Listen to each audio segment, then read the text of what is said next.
Of Coach's Night Out. We're at Lebanon's historic public square at Town Square Social. Town Square Social, located at 145 Public Square, open for lunch and dinner 7 days a week. And Cody and Kyle also own, right across the square, Cedar City Brewing Company, 112 Public Square. We're in the overflow room upstairs, available for parties and private events. All you got to do is contact the good people at Town Square Social. Advantage Roofing Contractors, LLC, makes this program possible. Donnie Self and Rob Painter. Shop Springs Creamery, Jeffrey and Elizabeth Turner. The Salas Realty Group, 120 Public Square, Lebanon. THW Insurance Services, LLC. Cumberland University Athletics. And DT McCall & Sons, Lebanon, Carthage, Lafayette, Franklin, and Cookeville, home of free delivery. Let's run down some news. Today, on Wednesday, when we put this show together, was an incredible news day. A lot of things going on. The NASCAR Cup Series schedule got leaked, and the Athletic picked it up. And it looks like the Nashville Superspeedway has been awarded another race weekend. And they usually do that in 4-year increments. This one will be the weekend of April 29, 30, and June 1. More details Thursday at wilsonpost.com. The Atlanta Falcons on Tuesday released Lebanon High class of 2019 Zion Logue, a 2024 sixth-round draft pick, 197 overall out of the University of Georgia. He's expected to sign back with the Titans practice squad if he clears waivers, and we'll know more about that on Thursday. And the Blue Devil Football Foundation's annual Homecoming Golf Scramble is set for September 9 at the Lebanon Golf and Country Club. For sponsorship information or to register a team, contact Kenny Salas at 615-268-2165. Coach's Night Out. Of course, we're live right now on Blue Devil Broadcasting. You can also find this show later on the Wilson Post Facebook page, on my personal Facebook page, and we'll spread this thing all over creation after we go off the air. You'll notice this isn't Chuck Gentry here with me because of the heat regulations that the county puts out, and it was 100-something degrees today. The Lebanon High football team began practice at 6 o'clock, and that's what Chuck does for a living. He coaches that football team. So Jim has volunteered or been volunteered to come up here and be with me tonight, and we're going to talk about a couple of things. But thank you for being here. It's no fun me just sitting here rattling into the camera. Thanks for being here, first off. I appreciate the invitation. I talked to Chuck earlier today. He came up when he realized that they were going to have to move practice back. And I actually called him this evening before I came over and asked him if there was anything he wanted me to say. He wanted to make sure that everyone knew why he was not here with the practice time being moved back. He also said that after last week that, in his words, that we obviously need to practice, and that they were working on correcting a lot of the mistakes that they made. He said all those mistakes were on him, and they're going to be doing everything they can to get that corrected this Friday when Upperman comes to town.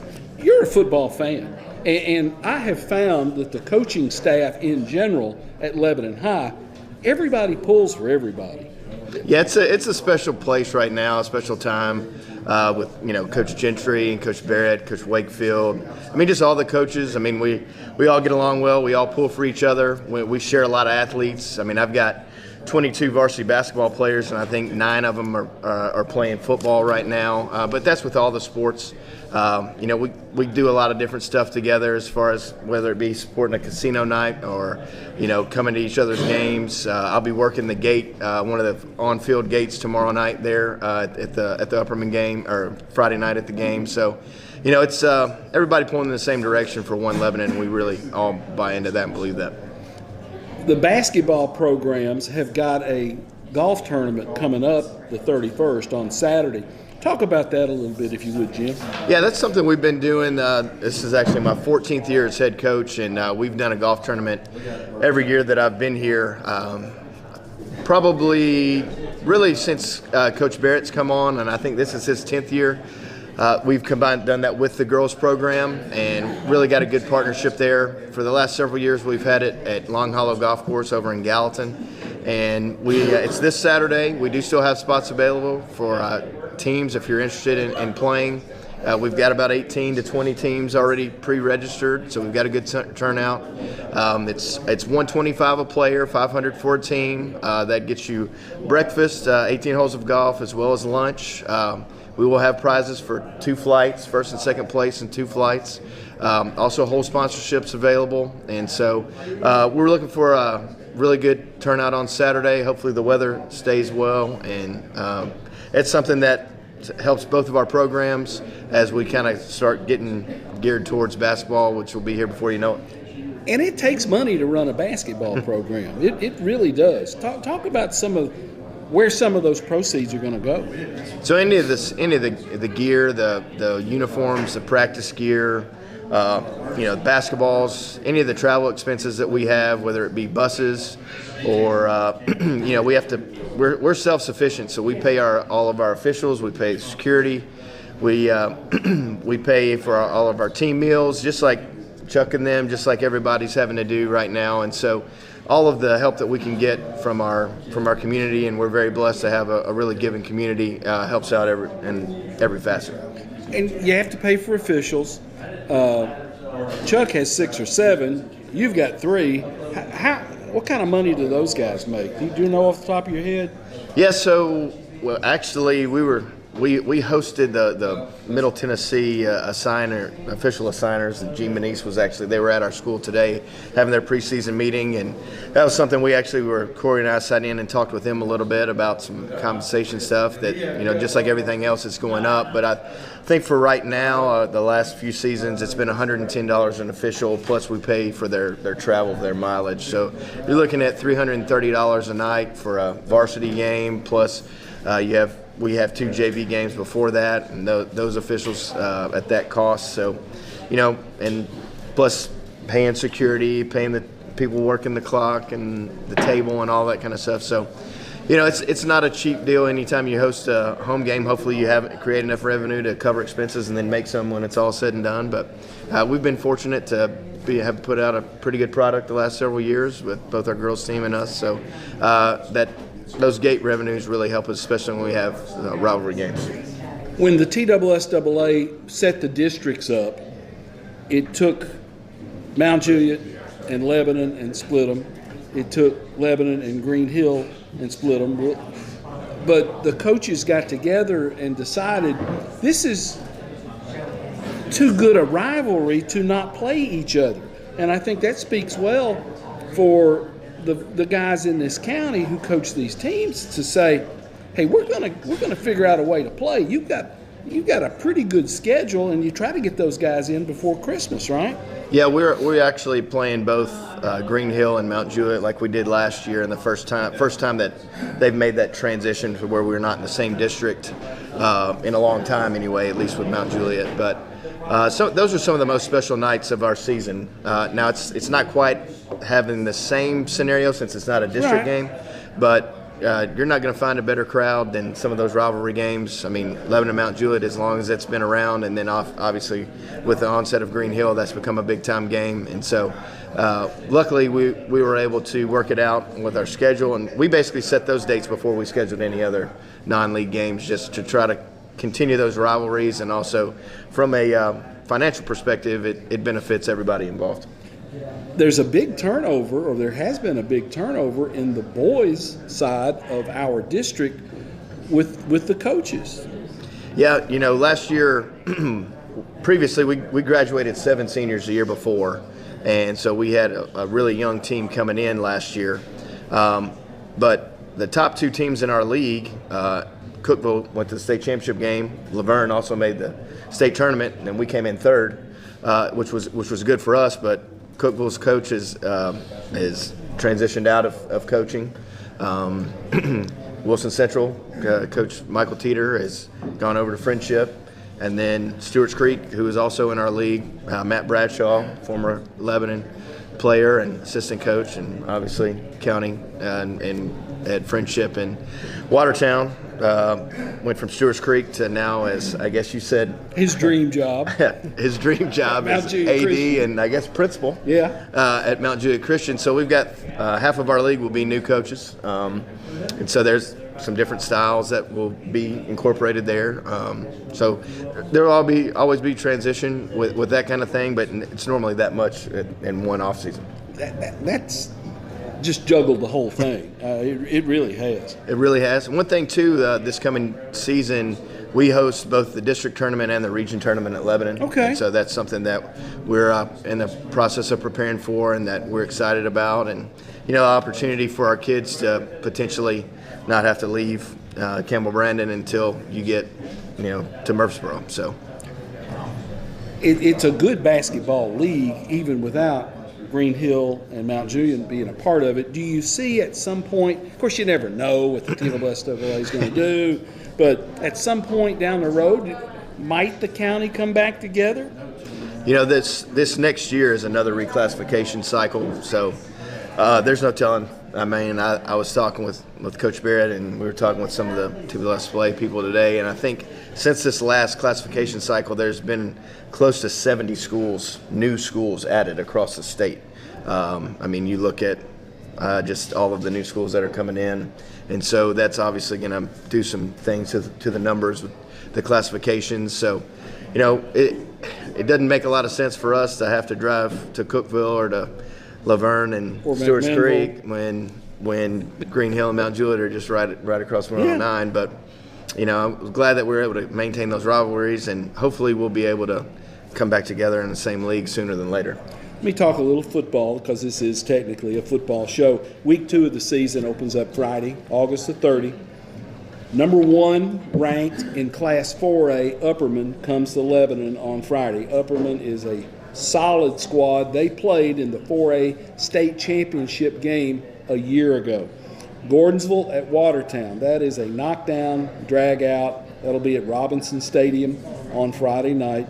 DCA visits Friendship Christian. That's going to be a 7:30 kickoff at Pirtle Field, and they play each other in every sport, and that is a huge rivalry. Mount Juliet goes into Nashville to play at Hunters Lane. Green Hill goes to Clarksville to play West Creek High School. Wilson Central goes to Montgomery County, where they play Northwest. And Lookout Valley out of East Tennessee comes to play at Mount Juliet Christian Academy. That'll be at Ed Suey Field. Let me talk just for a second about, again, some of the folks who have helped make this program possible. Shop Springs Creamery, 2816 Sparta Pike, the official chocolate milk of Blue Devil football, and this week's team meal sponsors for Lebanon High football. This one's kind of special. On Monday, Isaiah Douglas, who's playing at Cumberland now as a full-time student, class of 22 at Lebanon High, paid for and spoke to the freshmen in JV on Monday took care of their meal before they went to Mount Juliet. On Thursday, the Ministry Center of Hartsville Pike will provide a meal, and on Friday, the Williams family will provide a pregame meal. You guys do some pregame meals and make sure that your kids are fed, because, quite frankly, if some of our guys if you don't feed them, they may not eat that day. That's just the nature of some of our guys. There's that aspect, and then also that's a really good time of camaraderie and team bonding, of being able to sit down and share a meal together, and that's something that our guys have really looked forward to. I know that Coach Gentry and I know Darren Reynolds has done a great job lining that up. We're fortunate to just have a lot of, whether it's restaurants or people in the community or churches that have reached out and are always very supportive of that type of thing for us as well. And so one thing too, I'd be remiss if I didn't just talk about our athletic department. how I feel like we got one of the best athletic directors in the state, and Zach Martin, and he's very helpful in that area and just across the board with everything that he does. And I think that the success of our athletic programs, and then the caliber of coaches, and then the longevity of coaches that you see, the retention that we have. And we talked about the turnover, and we've been fortunate to keep a lot of the coaches around at Lebanon, and I think a lot of that's due to him, and also with our administration with Principal Scott Walters as well. That does say a lot about the people above the coaches, the AD, the principals, the administrators. You don't see a lot of folks with that longevity staying hitched, even in some of the assistant coaches and some of the, quote, non-revenue sports.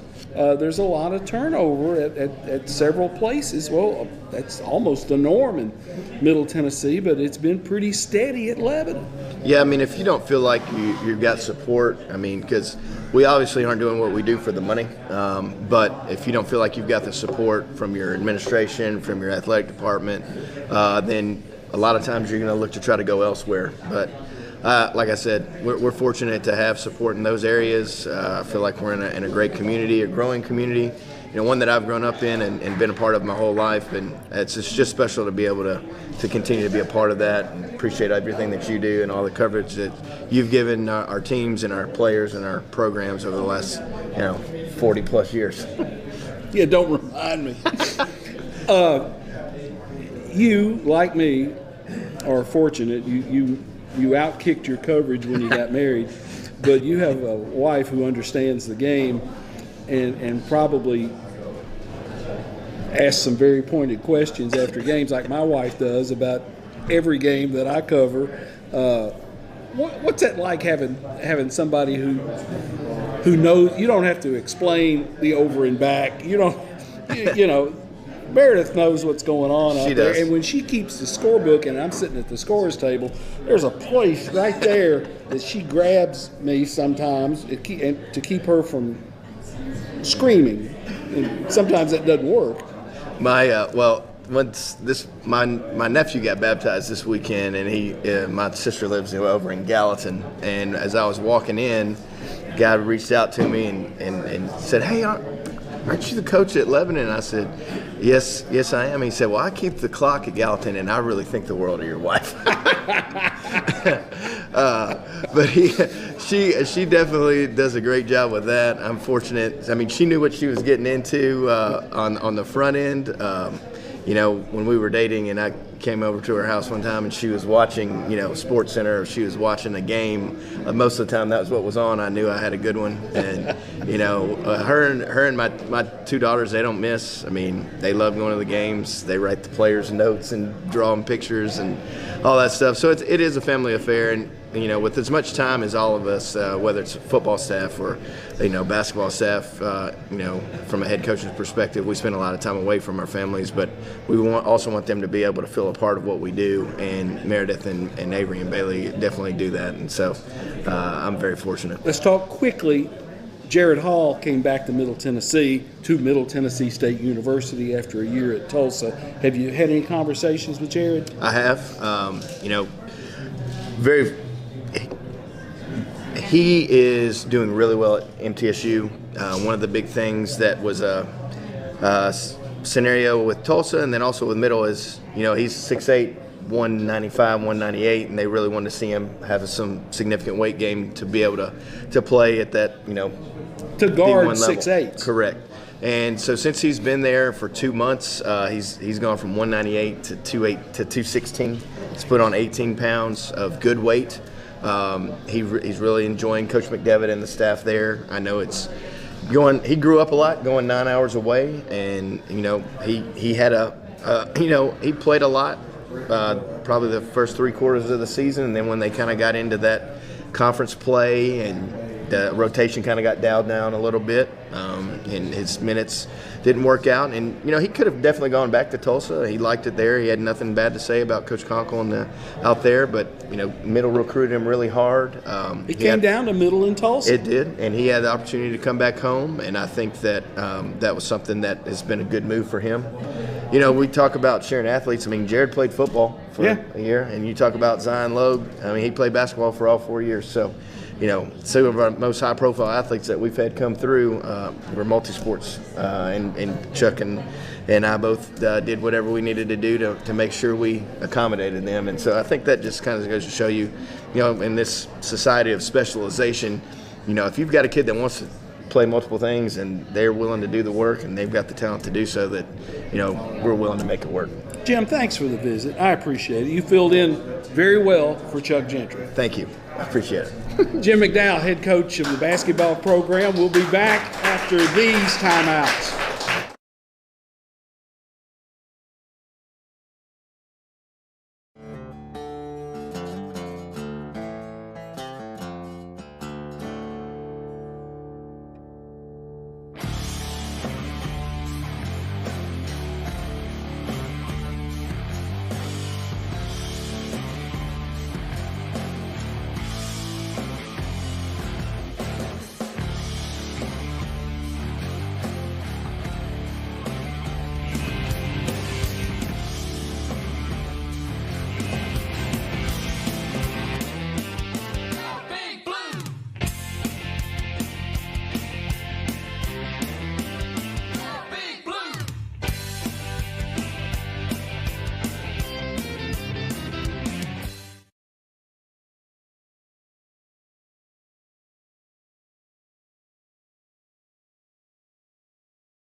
Welcome back to Town Square Social. Coach's Night Out is the show.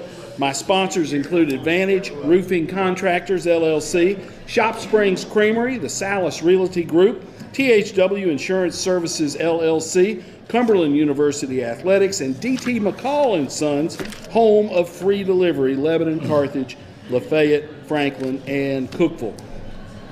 Not only do we have a big high school schedule with number 1 Upperman in Class 4A coming to Lebanon on Friday night, Gordonsville at Watertown, DCA at Friendship, Mount Juliet at Hunters Lane, Green Hill at West Creek, Wilson Central at Northwest, and Lookout Valley at Mount Juliet Christian Academy. This guy will be getting on a bus Friday with his football team as Cumberland takes off to go to St. Louis to play Missouri Baptist. Tim Mathis, head coach of the Phoenix, with me, and it is finally game week. Finally.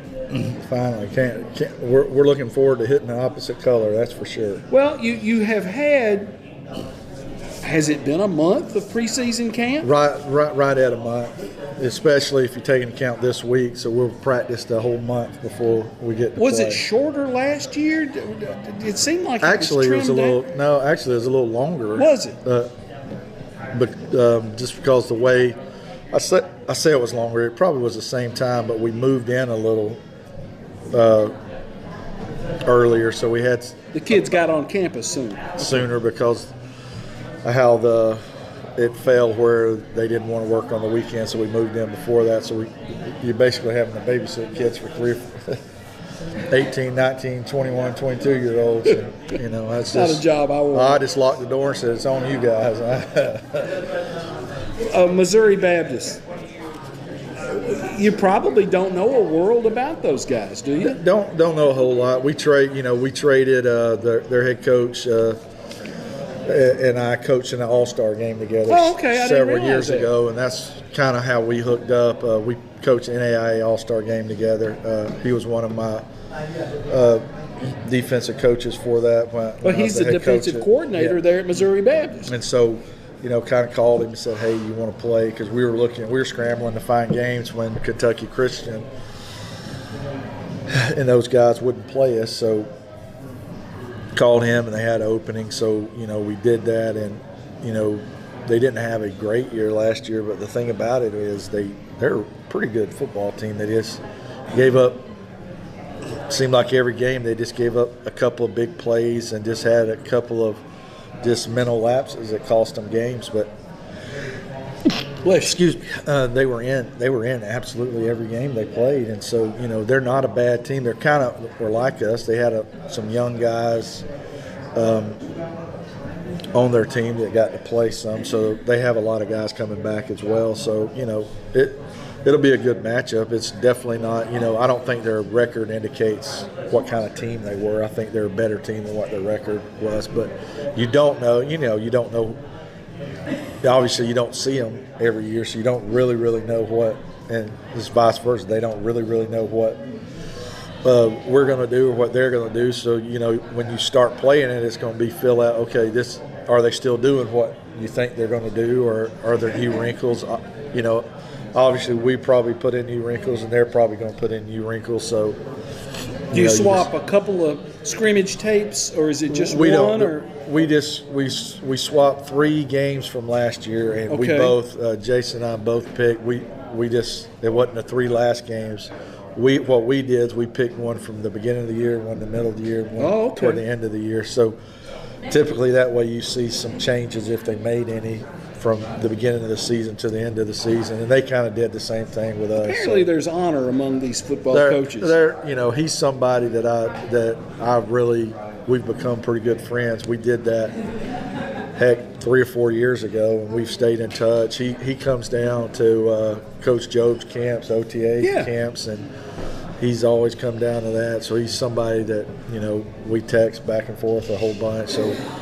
There are some of us that are still have a little honor about us. Let me ask you, I would bet the greater St. Louis area is a pretty fertile recruiting area. It's not bad for where he's at. Now, he has to deal with probably a stone's throw from where he's at is Lindenwood University, which used to be an NAIA school, and now they're a Division I school. And, so he has to compete with those. But it is St. Louis, has some really good football teams there, so he does have some decent talent there, and he comes down to the southeast and he goes to Texas, and being where he's at, he can go to Texas pretty easy too. So he has a good recruiting base. And I think he has been the head coach there since they launched that program. Is that right?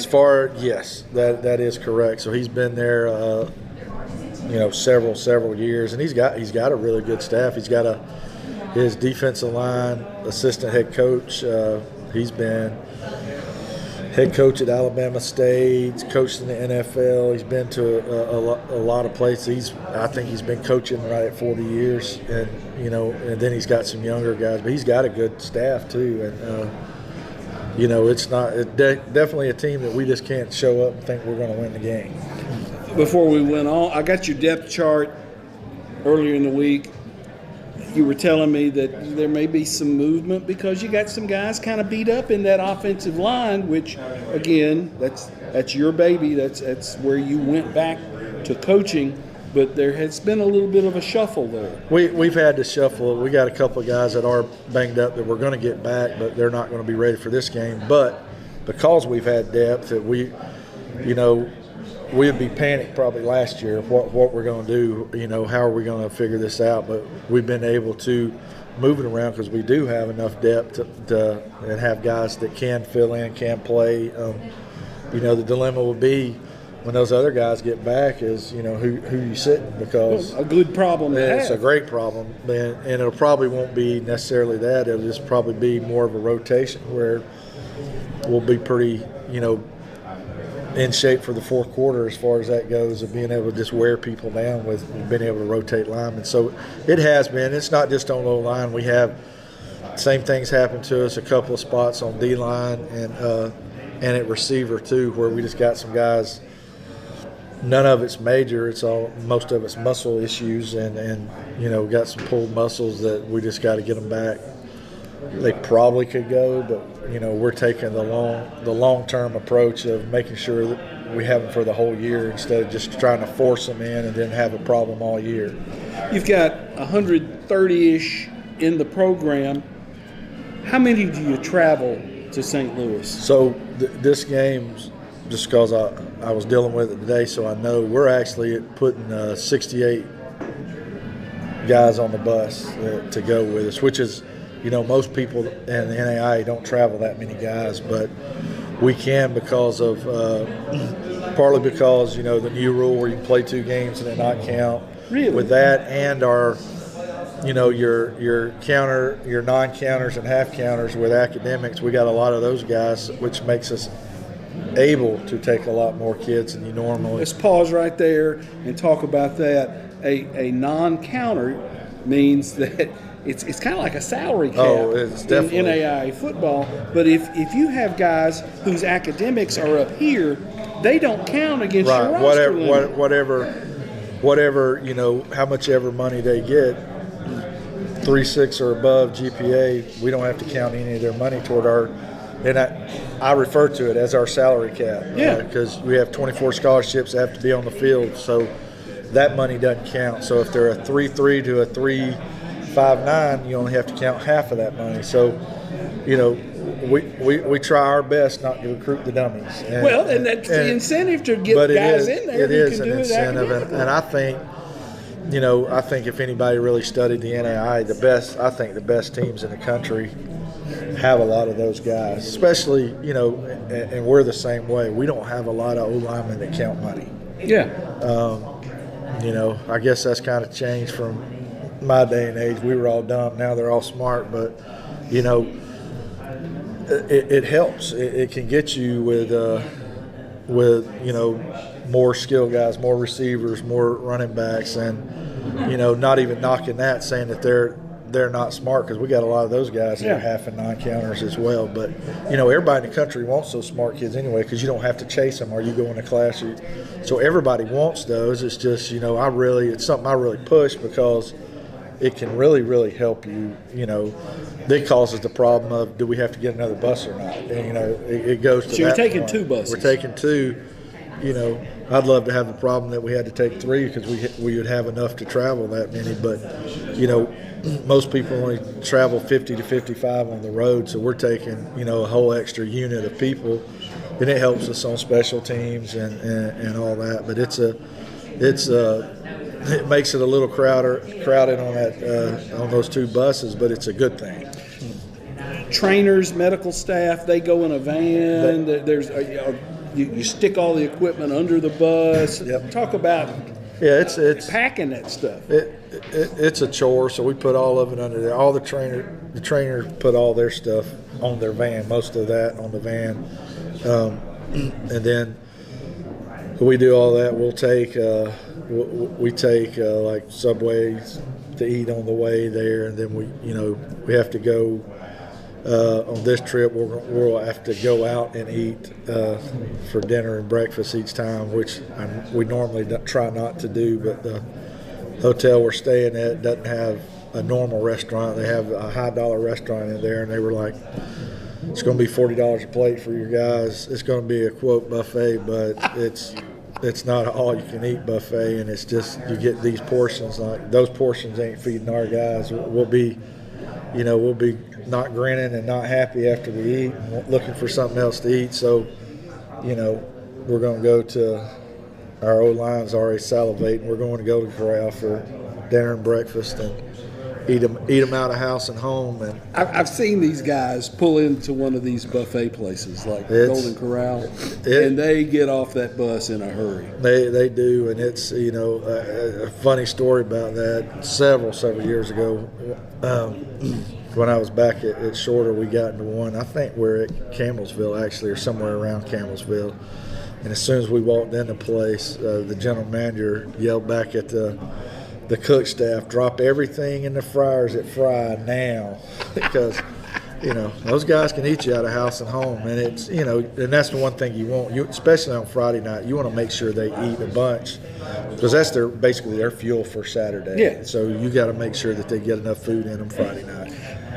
Are there a couple of things? I know it's kind of cliche. Hang on to the football, execute, get the right people in and out of the game. You had a kind of a tune-up practice on Saturday. Those things are going to be so important at that season opener. Right. We always have, there's several things that I think you have to do, and we have it in our meeting room, in our facility is, first of all, Phoenix can't beat Phoenix. We can't control effort penalties, never even complain about effort penalties, but the offsides, the false starts, all that, you can't have that. We can't beat ourselves. So that can't happen. Turnover margin's always big. You got to win that. That's a big deal. Win the run game, and that's not just offensively. That's defensively. You got to run the ball, and you got to be able to stop the run to win. And then you got to play 4 quarters. We can't. We had most of the games we lost last year is we didn't play 4 quarters. We might have played 2.5, 3 quarters really well, but we didn't play 4 quarters. So you got to play 4, and it's just.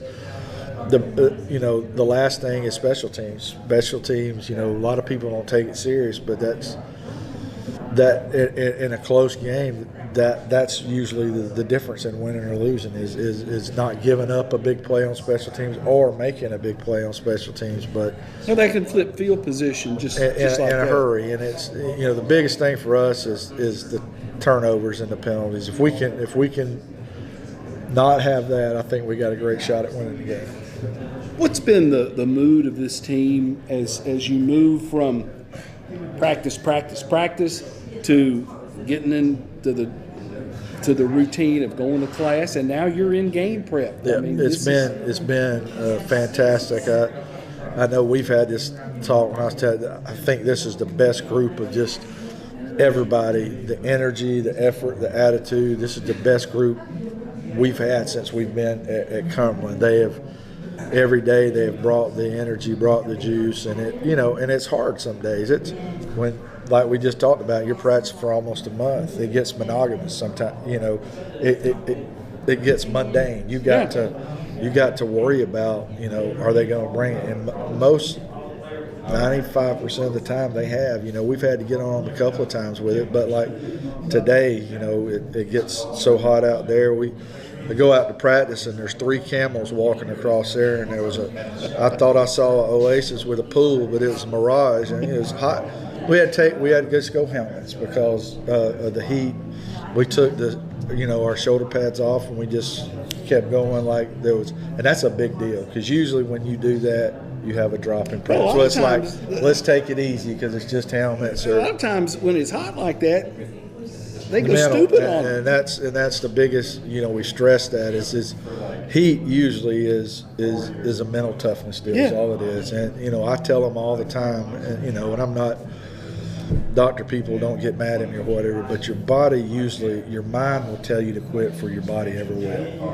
And it's not about pushing them to where they're going to collapse or whatever, but you have to fight that mental toughness. That's human nature. It's when, everybody talks that when life gets tough, the mind's going to tell you to stop. And if you can fight your way through that, that's where teams get really, really good. It's when you fight through that mental. And it is. When it gets hot, that's your biggest obstacle is being mentally tough to handle that. You try to pound the fluids in them during the week and make sure that, hey, they're getting waters and Gatorades. Absolutely. That's all we preach. And most of our guys, to be honest with you, every one of them are carrying gallon jugs around of water that they drink all the time.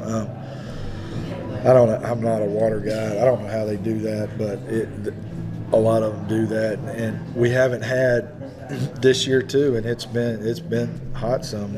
This year we really haven't had a lot of heat issues, dehydration issues, and usually in the past several years prior we've had 3 or 4 guys that ended up having to go to the hospital, get fluids, and we haven't had any of that this year, so it's been really good that way. Well, and the guys you coach, the big, thick offensive linemen, normally their body mass doesn't cramp.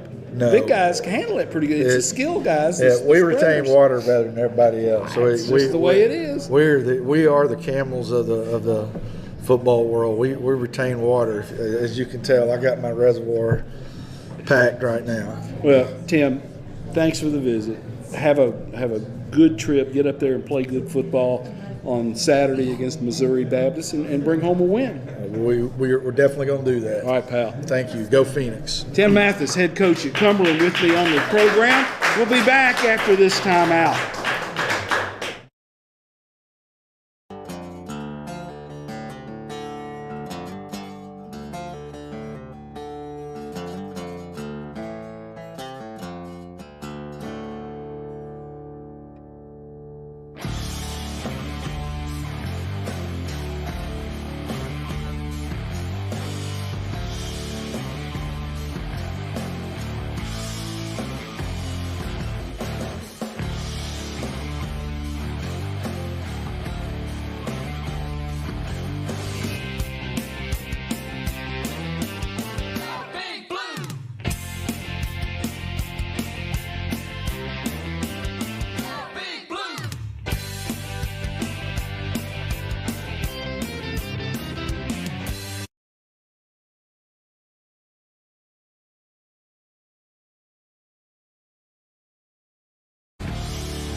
Thanks for being with us here on Coach's Night Out. We're live from Town Square Social on Facebook Live, and it will be repeated on several other platforms later tonight and tomorrow.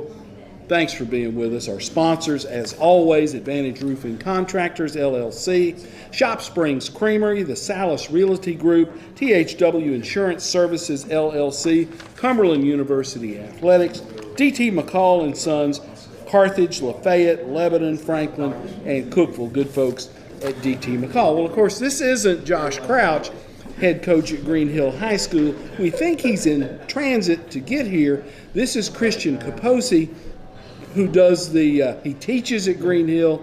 He's the play-by-play voice of Green Hill, and he is, I'm so proud to say, he's the play-by-play voice of Cumberland University football on Saturdays on the radio on WANT. Thanks for stepping out of the bullpen. Absolutely. I appreciate it. Absolutely. Stop by to see Coach Mathis, Coach McDowell, and Coach Crouch, and I'll step in for Coach Crouch. When he gets here, I'll exit stage left. You teach at Green Hill. You wear several different hats, and your program there at Green Hill, the kids are involved in a lot of broadcasts. Talk about some of the things you guys are doing. Yeah, right absolutely. That's been a focus, and that's kind of just been my background, sports broadcasts, my entire life, really. And so I started teaching there. This is my third year, and then just getting the students a little bit more involved. Last year we did our first ever student run broadcast. They did everything with a freshman football game, called the game, produced it, camera work, and this past week we did our first volleyball broadcast. And starting to expand on that a little bit more. So it's really cool to see so many students involved in it. And just it's really an area overall with just media, social media, broadcast. Photography is a huge one, videography as well. A lot of students just involved, and seeing that's another avenue of that was my story. A kid that wanted to play sports and saw the writing on the wall that wasn't going to happen, for a very long time, and then took advantage of this kind of medium and able to still be involved in the game and be it on the sideline in the broadcast booth. So I think a lot of kids are starting to see how they can be involved, not just on the court, in multiple aspects as well. You're a product of Doc Holliday's program at Wilson Central, who has been light years ahead of everybody else. And Doc has done a great job at Wilson Central doing what he calls their sports information operation. Yeah, absolutely. That's it was certainly a foot in the door. That when I went to Belmont, I said, "Hey, I've called basketball games, I've called baseball. We did a tennis match. We just did a bunch of random assortment of assignments that I got an early opportunity in doing." And so I think that's what's the cool thing about the high school level right now is just the involvement of students that they just see that they can get it on their resume, an opportunity to get in front of a camera, behind the camera, whatever they're interested in. And like I tell everybody, no matter what level it is, what game it is, right? It is treated as the big league, right? For some people, this is the biggest game they're ever going to play in. Their grandmother or grandfather or uncle or aunt in town, out of town. If they're there at the game, if they're going to go back and watch later, this is a big moment for them, right? It's their Super Bowl, and treat it the same way for you, and just kind of see where that'll take you. That's kind of the mindset I've taken my entire life of everything I do. So I think it's kind of stuck in with some of the kids that get to teach at Green Hill. Talk about the tail end of the week for you. Your Thursday, Friday, Saturday. Talk about that, because I've done it. Yeah. He's living it. It can get a little wacky. It's hectic. I tell a lot of people in football season, it's super structured for me. You said tail end of the week, but I'll just run you week or day by day real quick. Monday, we host a coach's show for Green Hill. Do that for an hour. Start to work on stats from Friday night to put it together, and that's what I've told Coach Crouch. The cool thing when we opened is we have a history book that's 18 pages long right now of everything we've ever done. So I go home and put all that stuff together. So that's Monday. Tuesday and today is all preparation for Friday night for Green Hill, Saturday for Cumberland. Tomorrow I'll go and interview both coaches for Green Hill and Cumberland, along with players for our pregame show. Friday is Green Hill football. Saturday, it's great when we're playing at Noakes Lassiter Field for Cumberland for home games, but this Saturday we're on our way to St. Louis to take on Missouri Baptist. So travel, do the game, and then Sunday is typically a rest day, but also got some involvement with if the Titans are at home and has some things going on there as well. So football season is super busy. It's kind of the whole rinse, wash, repeat kind of cycle, but it's my favorite time of year. I mean, for 2.5 months, you just kind of get into the groove of it, and it's one of those things. Halloween night, or if we're going to the postseason or Cumberland in early November, it's like how did this already get here so fast? Because it just really, once you get into the groove of it, it just goes super fast. Talk about your travel plans for this weekend. You've got a Friday game in Clarksville. Yeah. As Green Hill plays at West Creek, and then Saturday you've got an afternoon kickoff in St. Louis. Yeah. That's not humanly possible. Well, we're gonna make it. We're gonna make it work. Especially after last year, we had two road trips last year where we flew to the game and flew back day of for Cumberland. So Bob Lee, Kyle, Allen, and myself, made that work. But for Friday, Saturday, I'll call the game. Friday night at West Creek High School. Kyle and Bob are gonna meet me at a point somewhere in Clarksville, or maybe on the ride back on the interstate. Hop in the car with them. We're going to go to Paducah, spend the night at kind of a midway point between Lebanon and Missouri Baptist. Jump back in the car Saturday morning, go call the game, and then come back Saturday night. So that's our plans as of right now. Never know when it's going to change. He's got two things that I don't have. He's got energy and ambition. and it about killed me doing those trips. Yeah. And I'm so proud of the work that you do. And I saw this guy do a high school district basketball tournament game of two teams. Neither one was Green Hill, but he was broadcasting at Green Hill, and he had a stack of notes and had everything set up. I said, this guy is serious about it. Christian is the next wave of broadcast folks, and when I get out of this thing, it'll be a lot of fun to be able to listen to your work, because you pour a lot into it, and you guys do a great job, and I'm proud of the work you're doing on Friday nights with your high school program at Green Hill. Talk about the platform that those games are on, because it's really a neat deal that you have. Yeah. And I can go back and hear your games after the fact. That's the cool thing about, we use a website called meridix.com, MERIDIX, and Green Hill Sports Network. We do, I think, a decent job on social media, updating, hey, here's where you can listen, here's how you can listen. So we do an audio and video broadcast for home games, and then it's audio only for road games. And as you mentioned, I love the archive portion of it. So going back, and I do a Hawk history segment every Friday during pregame where we play highlights from a game in the past. This past summer, I could go back to August 2020, opening night of Green Hill football, the first game they ever played at Laverne High School.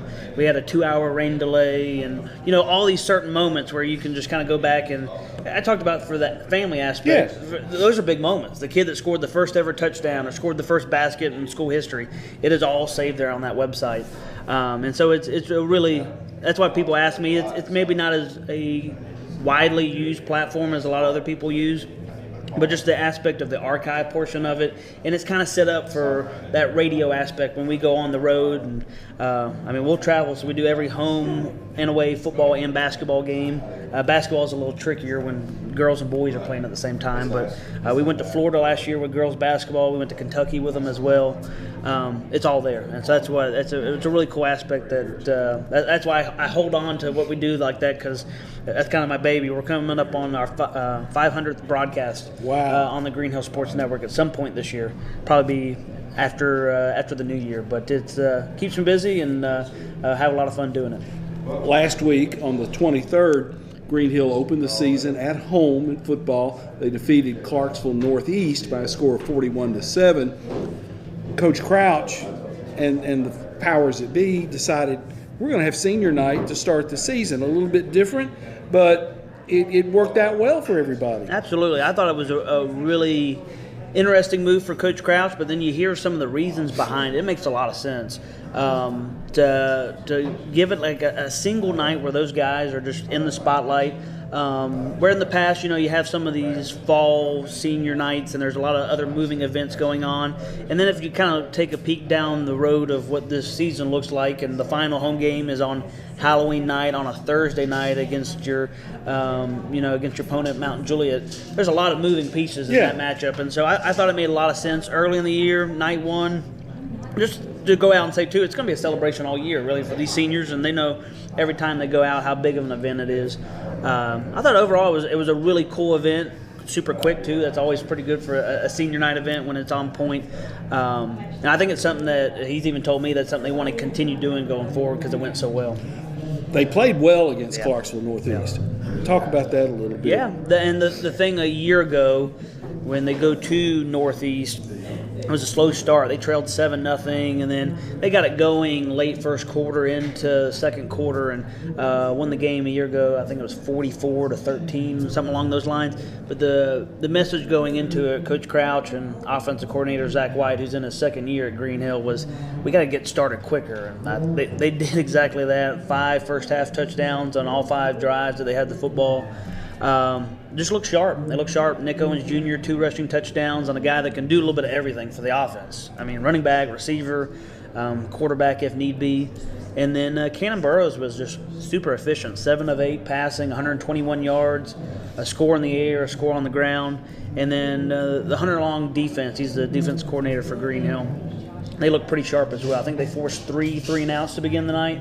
And just super complimentary early on, and I think that was a really good start for this Green Hill team, where they just came out and the great thing was you get a win like that, you win 44-7. Things go in a good way, but they also had some teaching points that they could go in. They dropped a couple picks that they thought they should have had. Special teams muffed a punt at one point, had a couple bad snaps on some extra points. So there were some things that go in practice this week and still work on. It wasn't just all roses and everything was fine and dandy.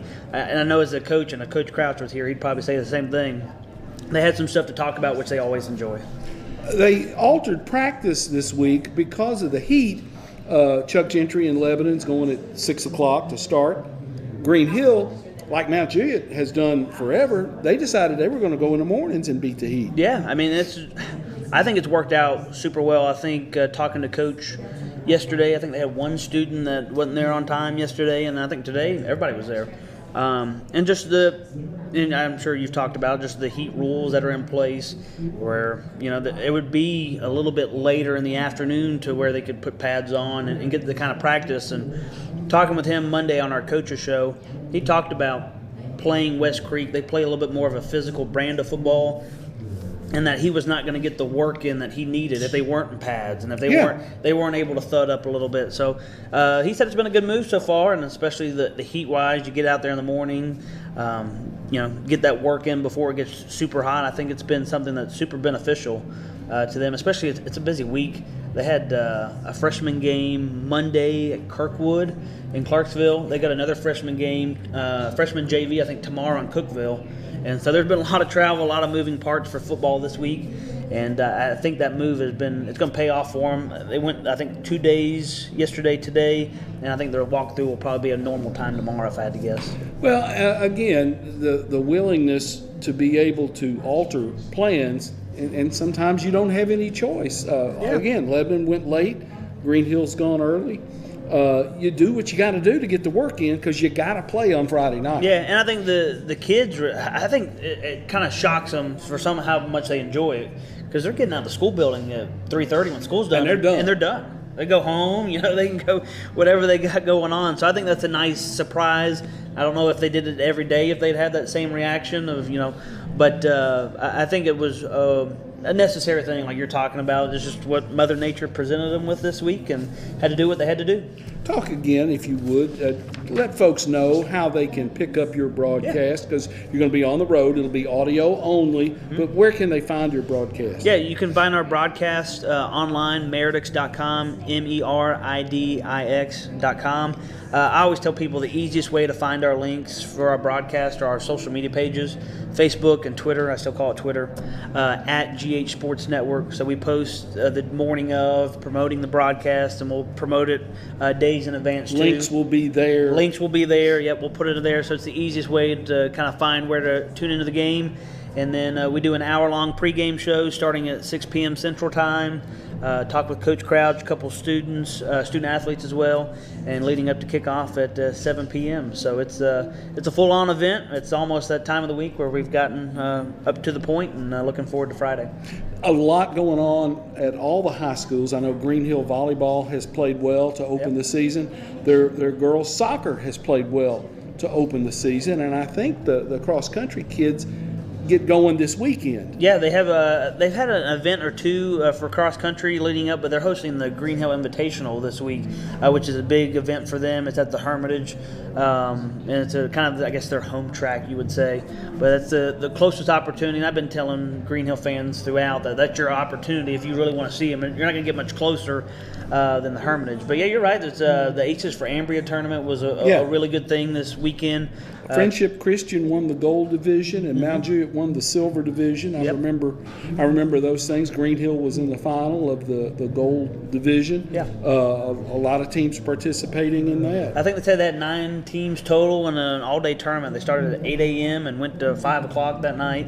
And just a super cool event too, honoring one of their own, and Ambria McGregor. But like you said, soccer too. I believe it was a tie with Hendersonville last night. So it's you know it better than anybody else. The fall sports is in full swing. We got golf going on. We got a little bit of everything, and it's hard to keep up with, but it certainly keeps us on our toes. Wilson Central, I think, plays soccer at Green Hill on Thursday. That sounds right. And they play on the the grass field is where the even though the turf field is marked for soccer, they play kind of up the hill a little bit on that grass field. I know I've got a photographer going there to shoot that group of girls has been playing well. Super well. Coach Scott, in her first year as the girls head coach, got her first head coaching job with Green Hill in the spring with the boys, and she'd been around the program as an assistant, but had kind of just come into the job the last couple months, and off to a real good start. They picked up a couple wins in the last couple weeks. I know for sure they played MLK, a win over Lebanon, a few other programs as well, and so it's a really good start, like you said, and they were really happy with, it was a draw with Hendersonville last night, but just knowing how good of soccer they play out in Sumner County, to have that kind of result, they were pretty pleased with that. Christian, thanks for filling in. Absolutely. I appreciate it. Absolutely. You're a natural. Well, I came by for brisket tacos, and here I am talking. So. Well, it's funny how these things work out. Advantage Roofing Contractors, LLC, Shop Springs Creamery, the Salas Realty Group, THW Insurance Service, LLC, Cumberland University Athletics, DT McCall and Sons are the sponsors who make this possible for us. We appreciate you being with us. When Coach Crouch gets here, we'll be able to feed him and get him a meal. Don't forget to tune in to Blue Devil Broadcasting on Friday night as Lebanon entertains Upperman High School, and Green Hill hits the road and they go to West Creek. And tune in at meredix.com for Christian Capozzi and his crew. For everybody here at Town Square Social and our guys behind the cameras, I'm Tommy Bryan, and I will talk to you later.